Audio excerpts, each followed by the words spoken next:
আসসালামু আলাইকুম। সাবেক ঢাকা বিশ্ববিদ্যালয়ের ভিপি নুরুল হক নূর এক এক সময় এক এক কথা বলে। কখনো বলে এই সরকার অযোগ্য সরকার, এই সরকারকে ভেঙে দিয়ে জাতীয় সরকার গঠন করতে হবে। আবার বলে এই সরকারের সর্বোচ্চ 6 মাস থেকে 3 মাস সময় পাওয়া উচিত সংস্কারের জন্য।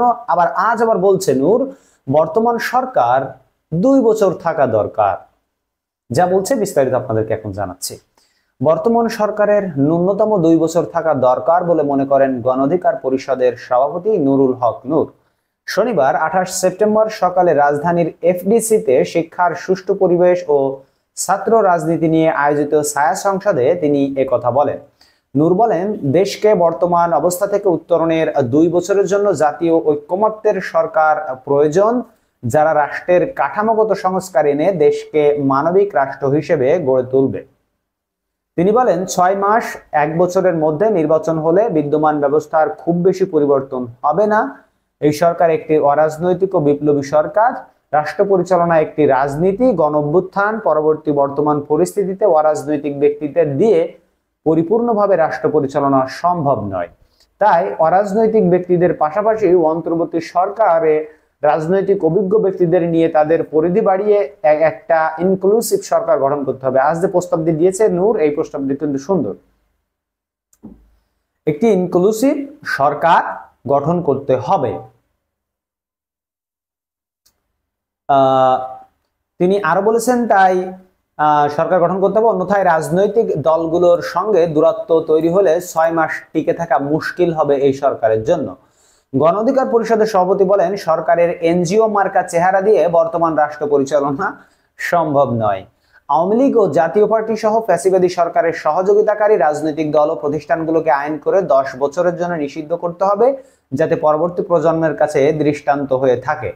একই সঙ্গে পতিত সরকারের আমলে ছাত্রলীগ ক্যাম্পাসে যে সন্ত্রাসের রাজত্ব কায়েম করেছিল তার উপযুক্ত শাস্তি হওয়া দরকার বলেও মন্তব্য করেন ডাকসুর সাবেক ভিপি।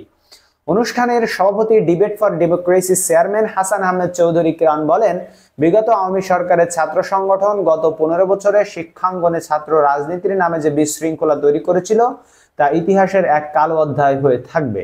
তিনি বলেন, এখন ছাত্র রাজনীতির কথা শুনলেই ভয় হয়।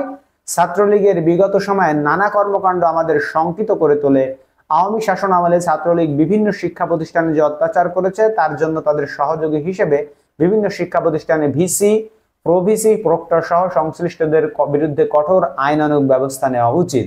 এ সময় শিক্ষার সুষ্ঠু পরিবেশ বজায় রাখতে 10 দফা সুপারিশ করেন হাসান আহমেদ। সেগুলো হলো, উচ্চ শিক্ষা প্রতিষ্ঠানের শিক্ষার্থীদের মতামতের ভিত্তিতে ছাত্র রাজনীতির বিষয়ে সিদ্ধান্ত গ্রহণ করা, শিক্ষার্থীদের রাজনৈতিক দলের এজেন্ডা বাস্তবায়নে হাতিয়ার না বানানো, লেজুর ভিত্তিক ছাত্র সংগঠন বা দলীয় পরিচয়ের পরিবর্তে ব্যক্তি পর্যায়ে অংশগ্রহণের মাধ্যমে স্টুডেন্ট ক্যাবিনেট নির্বাচন করা, রাষ্ট্র সংস্কারের বিভিন্ন কার্যক্রমের পাশাপাশি ডাকসু নির্বাচন সহ সব শিক্ষা প্রতিষ্ঠানে স্টুডেন্ট ক্যাবিনেট নির্বাচনের রোড ম্যাপ ঘোষণা করা, বিগত শাসনামলে শিক্ষা প্রতিষ্ঠানে সংগঠিত হত্যাকাণ্ড, যৌন হয়রানি, নিয়োগ বাণিজ্য, টেন্ডার বাণিজ্য সহ বিভিন্ন অনিয়মের বিচার দ্রুততম সময়ে করার লক্ষ্যে বিশেষ ট্রাইব্যুনাল গঠন করা, শিক্ষা প্রতিষ্ঠান হত্যাকাণ্ড সহ বিভিন্ন অনিয়মে যুক্ত প্রশাসনের প্রশ্রয়দাতাদের বিরুদ্ধে প্রয়োজন অনুযায়ী বর্তমান প্রশাসনের আইনগত ব্যবস্থা গ্রহণ করা, বিশ্ববিদ্যালয় পর্যায়ে সাদা, লাল, নীল, বেগুনি ইত্যাদি নামকরণের মাধ্যমে শিক্ষক রাজনীতি বন্ধ করা, শিক্ষা প্রতিষ্ঠানগুলোকে সব মতাদর্শের শিক্ষার্থীদের হলে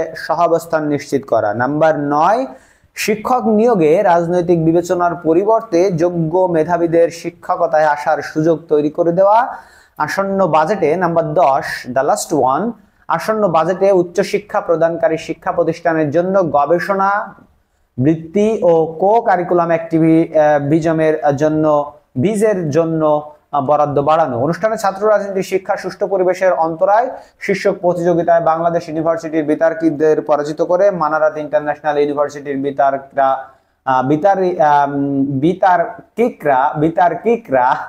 বিজয়ী হয়। দুঃখিত দ্বিরুক্তি করার জন্য।